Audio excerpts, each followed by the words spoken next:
Okay, so let's talk about compliance. And this is, there's a little bit of overlap with this and financials, but we did financials in another video because it's kind of a more involved subcategory of compliance.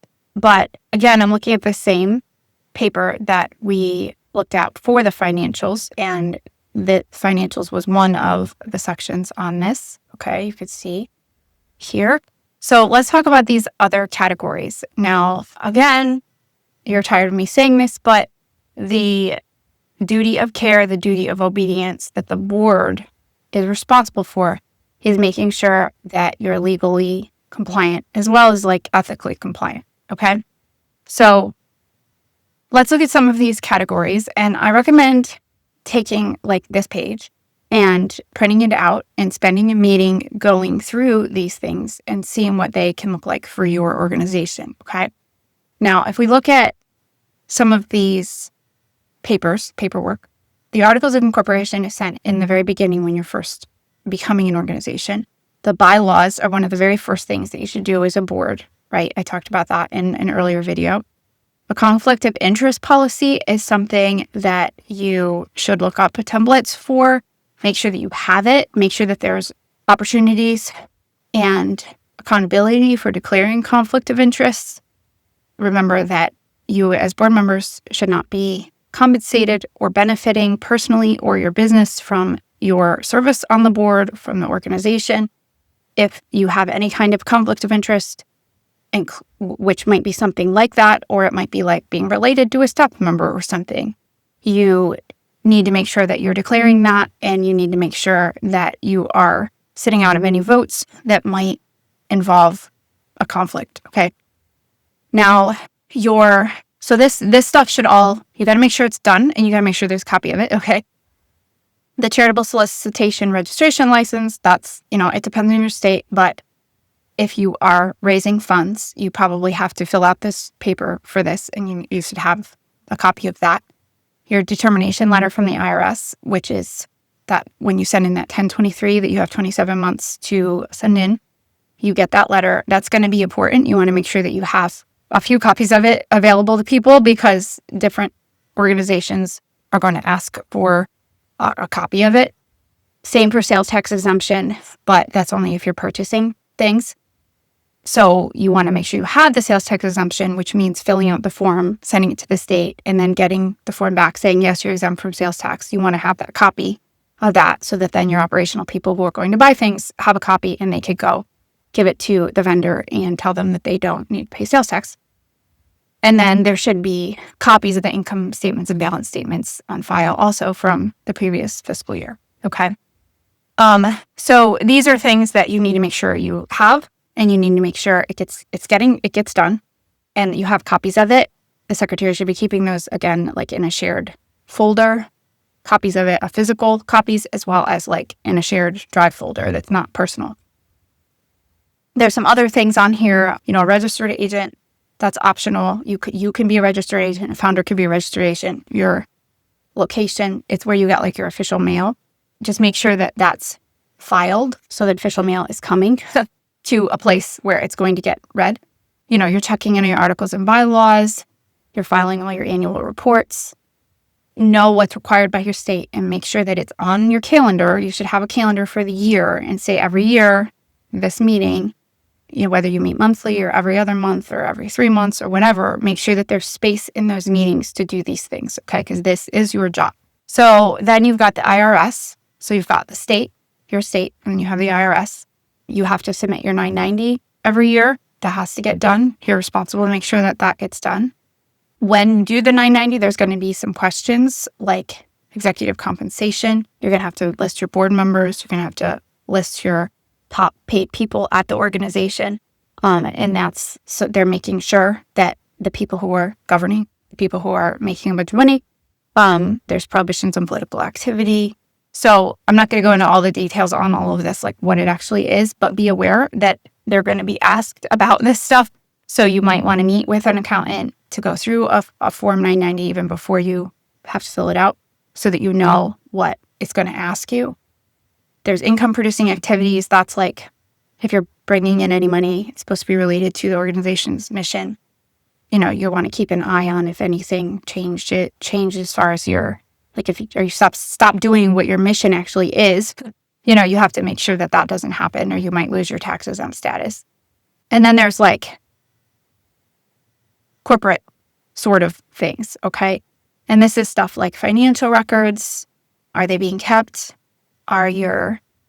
Do you have a financial statement and an audit? And like I said, that a formal big audit is a big deal, but an internal audit, just a small audit, just to make sure that things are being looked at and looked through. Do you have meeting minutes? Do you have names and addresses in terms of office for the board members? Do you have new board members in and out? New board members coming in, old board members leaving, whether they leave because their term is up or because they had to be terminated by the other board members, whatever. Is that all written down, right? Because remember, in a year or 2 or 3 or 4, when you're gone, or if you get audited, someone comes in to make sure that you really are doing what you say you're doing. But more importantly, think about the upcoming board members. Are they going to be able to go back and look at the meeting minutes and know why things happened and when they happened? Okay, that should be all written down. Do you have a document retention or destruction policy? How long do you have to hold on to things? Where are they? If there's anything that happens that's kind of a big deal, like revoking the check signing authority of somebody, has that happened? Why did it happen? Is it all recorded? Okay, so this is stuff that's like things you need to keep recorded so that you're honest and on the up and up for everything, okay? Do you have job descriptions for your board? Are you doing an evaluation of your executive director? Okay, I talked about that in the executive director video. I talked about the officers in another video. Do you have job descriptions for those people? Do you know what they're supposed to be doing? And something I don't think I mentioned before is part of this. It's not on this page, but job descriptions, you probably should also be doing an internal evaluation of each other as a board. Do that proactively, not reactively, because, this one person is a problem, or they're not showing up, or they're domineering, or whatever. And then you have no way of you have no proactive way, and it becomes this drama thing and whatever. It's difficult to manage, which might still happen. But if you have a proactive way of evaluating each other as a board, how you're performing, are you showing up? Are you participating? Are you prepared? Are you speaking up? Are you letting other people speak up? All of that stuff. You can just do a quick evaluation every year of yourself and the other board members. And then you can maybe bring in an outside person to look at it and then facilitate a discussion, or, whatever, putting into the dynamic. And that is a wise thing to do. So I'm just throwing that in there. Fundraising. If you're doing fundraising, you should be acknowledging and writing gifts over $250. If you have any large gifts or gifts of vehicles, there's regulations for that. Do you know what those are? Are you complying with those? If you are raising large amounts of money, did you register? All of any documents that you need for fundraising is all of that compliant. And this is your duty of care. You probably have to go to your state. A lot of states will have an organization that helps you with this, or you just go to the state website and you find the forms about the nonprofit in your state and what the requirements are, or you call the office or whatever. This part is legal. Do you have liability insurance? Do you have directors' officers insurance? You might need workers' comp insurance. You might want to have property insurance, although it might not be a legal requirement. Is all of this covered? Do you have it? Is it budgeted for? Is it taken care of? Is it getting paid? I can just throw in ethical, moral stuff. Does your organization have safety policies? Do they have an escalation policy and procedures? So that if there are issues, people know where to go, that there's accountability for everyone who's working right up to the board, okay? All the levels right up to the board. And that's for escalation, as far as if there's issues with safety or with people performing tasks, or whatever it is, from employees being trained for safety or to spot abuse or whatever, all the way to the employees themselves being trained to safety and being held accountable for their performance, as well as physical safety, things like building safety, fire drills, that kind of thing, locking doors, all of that. Do you have policies in place ethically? The board doesn't need to do all of that, but you might have a safety committee that helps develop them and then checks in on those things on a periodic basis. Okay. So that's not illegal, but it's kind of related. So I thought I'd mention it. Intellectual property, if you have any kind of trademarks or copyrights, you might want to check the website, make sure you have the legal privacy policies and copyrights on your website. Do you have anything like that? Does it require renewal? Are you using anything that you're not supposed to be using without permission? Okay. And then the last section would be human resources stuff. Again, if you're really small, you're probably just taking care of this yourself, or your founder, executive director is doing all of it. But don't make them bear all of this burden, because legally it's your responsibility to step up and figure out and help them and hold everybody, the place, accountable. Because on a human level, if you're a founder and you're working your tail off to get all the operations going and all of this stuff, maybe you've been appointed executive director by the board or something like that, or maybe you haven't yet because you're still being trained or whatever. And then you're sitting here. I may have been in this position before, where you're sitting here, maybe right now you're sitting there with the board and you're listening to all this and you're like, oh my gosh, I have to do all of this. How am I ever going to find out what my state requires and what I do, all this stuff? Okay, it's not your job as a staff member legally to make sure this is happening. It's the board's job. So they should be helping with this, okay? So a board member could say, well, I'll go research the human resources requirements, or I'll research payroll companies or whatever. And again, I'm speaking kind of to that startup phase, where there's just so much to do and get set up.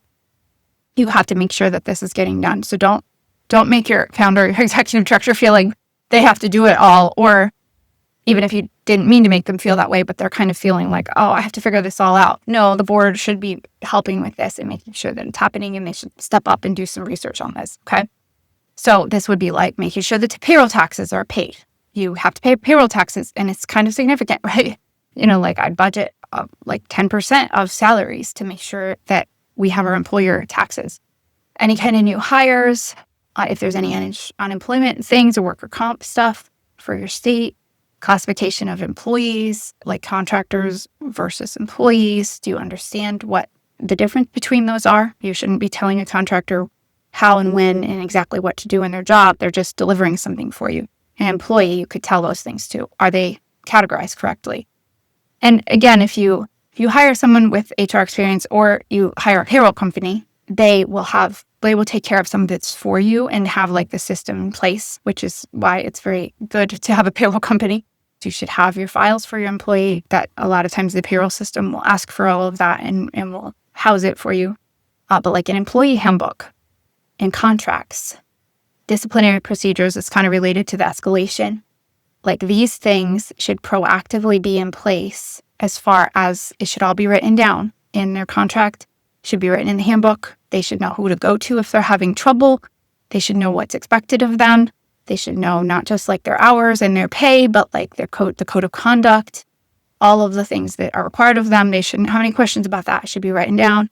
The contract should be written on time, right? They should be getting a contract before they show up to work, and it should have a clear start and end date. They should know what their conditions of employment are, what their pay, how often they're going to get paid. They should know, what's going to happen if they don't perform their duties, or they don't show up, or, whatever, their disciplinary stuff. They should know what evaluation is going to look like for them. You have to have these policies, harassment, discrimination, whistleblower, standards of unacceptable behavior. That's kind of the code of conduct. That should all be written down. Okay, it should be written down, and they should sign it. They should know, are you complying with any, the FMLA policy, drug testing, any notices workers' comp. There's, some insurance stuff supposed to be posted. Policies and benefits, is that all being posted? Okay, so this is all HR stuff. If you have an HR person with experience in HR, they should know all of this. So you might look at all this and say, oh, we need to go find an HR person or hire a company that helps with this. Well, we're not going to be able to do it all ourselves. Or you might say, well, we've got most of this down. We'll just hire a payroll company and make sure that we have, handbooks and contracts in place. Okay. So these are compliance things. And like I said, don't forget about just moral and ethical internal things that you want to have in place. But this is the board's responsibility. Make sure that you're helping and supporting and holding accountable for these things.